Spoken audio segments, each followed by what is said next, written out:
Beyond the System by Kitsune. Chapter 4. Holy Fire and Second Chances. The goddess's sapphire eyes softened just slightly, her voice rolling through the silence like distant thunder. "No need to worry about that right now," she said. "Your road is long, and there are many steps ahead before such things matter. She will not be able to manifest a physical body like you saw today until you grow. For that, she will need more power. Power that only you can provide. Until then, she is bound to you through the mark." I glanced down at the tattoo on my hand. It glowed faintly, as if listening to her words, the golden eyes within it watching me as closely as the goddess herself. The goddess tilted her head. "To answer your earlier question, what your power truly is, the best way to describe it is holy fire.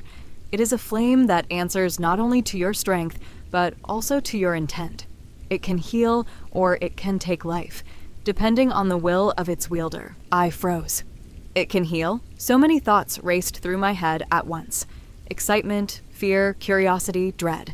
The idea of being able to mend wounds, to heal what even doctors couldn't touch, it was exhilarating, but also worrying. How would the world react if they found out? No awakened being in history had ever been able to heal. Not one. Clinics like my parents' had always been necessary because powers simply didn't work that way. But me? I could break that rule. "Yes," the goddess replied, reading my expression like an open book.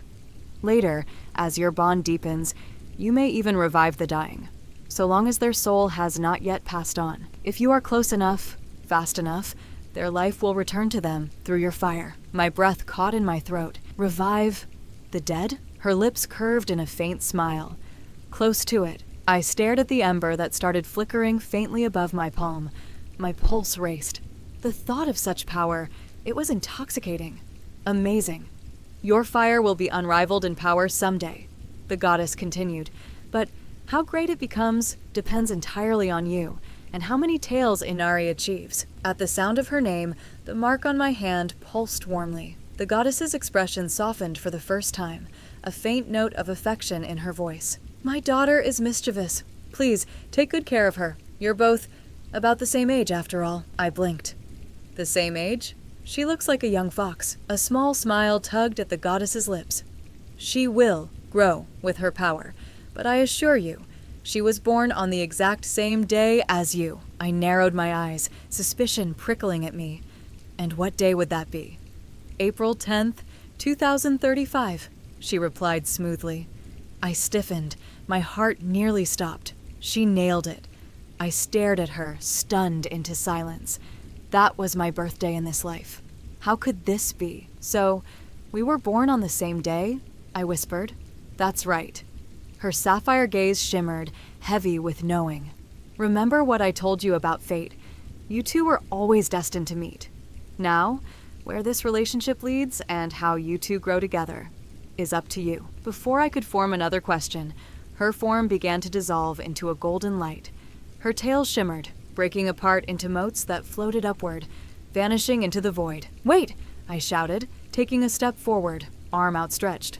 "Don't just disappear after dropping all that on me." But she didn't stop. Her voice lingered faintly, like the echo of a dream. "We will meet again. Until then, remember, your bond is everything." And then she was gone. Silence swallowed me whole. Yet beneath it, excitement bubbled inside me, desperate to burst free. I lowered my arm slowly, my chest heaving. As everything fell quiet, a sudden loneliness settled over me. But deep down, I knew true silence would never belong to me again in this life. Because even though the goddess had vanished, I still felt something. A quiet warmth, resting within the depths of my heart. My hand pulsed faintly whenever I brushed my fingers over the mark. The moment I pressed my other palm against it, the warmth flared and I sensed her. Inari. Not visibly, but undeniably there. The bond wasn't just real, it was alive. I exhaled shakily and looked around at the endless void. Okay, great. Holy fire, spirit fox, destiny. Got it, but how the hell do I get out of here? The gate's hum behind me flared louder, resonating through my bones. Before I could take another step, the mark on my hand blazed with golden light. My body jerked back violently as if yanked by invisible chains. The world spun. I slammed against the surface of the gate, the golden light enveloping me once more, and then I was thrown out. Violently, I hit the ground hard, my back screaming as air tore into my lungs. My vision swam as familiar sounds replaced the void. The rush of cars, the murmur of voices, the steady pulse of city life. I was back in the real world. When I opened my eyes, I was back in the comfortable warmth of my home. I blinked at the familiar walls, the sagging couch, and the faint hum of the refrigerator in the kitchen. Nothing was broken, nothing burned. My parents' old photographs still sat on the shelf. The golden gate was gone. It was as if nothing had happened at all. I sat up slowly, my fingers brushing across the tattoo. My chest tightened. Was I the only one who saw it? The whole city should have been able to notice a gate forming right here. A golden one, no less. But outside the window, the nightlights glowed steadily, and no sirens blared. No hunters rushing through the streets. Could it have appeared only for me? The goddess's words echoed in my head. Was it really destined to be born on the same day and to meet in such a way? Seemed crazy. I exhaled hard, running a hand through my messy white hair. Fate, huh? As if in answer, the mark on my hand warmed faintly, a pulse of heat spreading up my arm. I jerked a little, then stilled. That was Inari. I could feel her presence, soft and steady, like a heartbeat overlapping with my own. So that's how you're going to talk to me from now on, I muttered. Great, real convenient. I wandered over to the window and peeked outside. Cars were still rushing past the street, headlights glowing in long streaks. Pedestrians strolled along the sidewalks, clutching bags, chatting into their phones, laughing like nothing in the world was out of place. Completely normal. I sighed, pressing my forehead against the glass. Was it a blessing or the start of something worse? With how my life had turned out so far, I couldn't help but be a pessimist. Because one thing was painfully clear. I'd have to hide what I could do, at least for now. If word got out that I'd received the ability to heal, let alone something as insane as reviving the near-dead, I'd never know peace again. Awakeners would claw each other apart for a shot at controlling me. Governments, corporations, churches, they'd all come sniffing around like starving dogs, and I wasn't strong enough to protect myself yet. I pulled back from the window and flopped onto the couch, throwing a hand over my eyes. Great, a second life. Still complicated, but this time, I'm not powerless. This time, I have something valuable enough to change everything. Beep, beep, beep. The sound cut through the room like a knife, startling me. I bolted upright and glanced at the digital clock. My jaw dropped. What in the world? It was morning.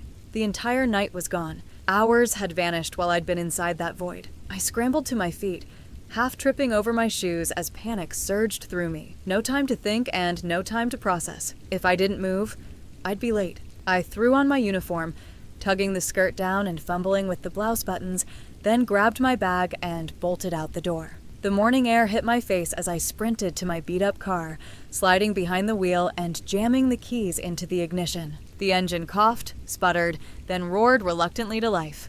I yanked the gear into drive and sped off toward the Awakener. Traffic blurred around me, but my thoughts weren't on the road. They churned and tangled, louder than the hum of my tires. Do I even need this job anymore? My mind contemplated seriously. I glanced at the mark on my hand, glowing faintly against the steering wheel. A holy fire that could heal or destroy. A fox goddess's daughter tethered to my soul.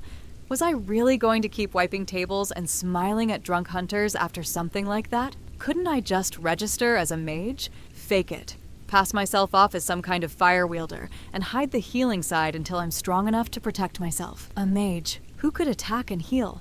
They'd line up to recruit me. I chewed on my lip, torn between the practical voice screaming at me to change my life and the stubborn streak that wanted one last day of normalcy. For my own amusement, I muttered, I'll go in, one more time. You never know. Something interesting might happen.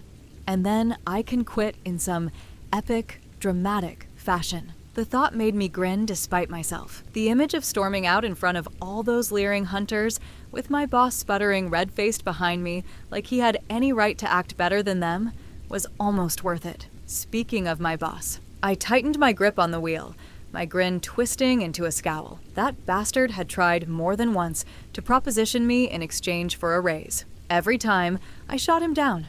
If he had the audacity to try again in my current state, I'll barbecue him, I muttered darkly, sparks of heat flickering in my palm before I realized it. I quickly pulled my hand off the wheel, heart racing. Okay, not literally, but still, I stared at the faint glow fading from my skin. Not yet. I wasn't ready to kill, not even him, but just the thought that I could, that was enough to make me smirk.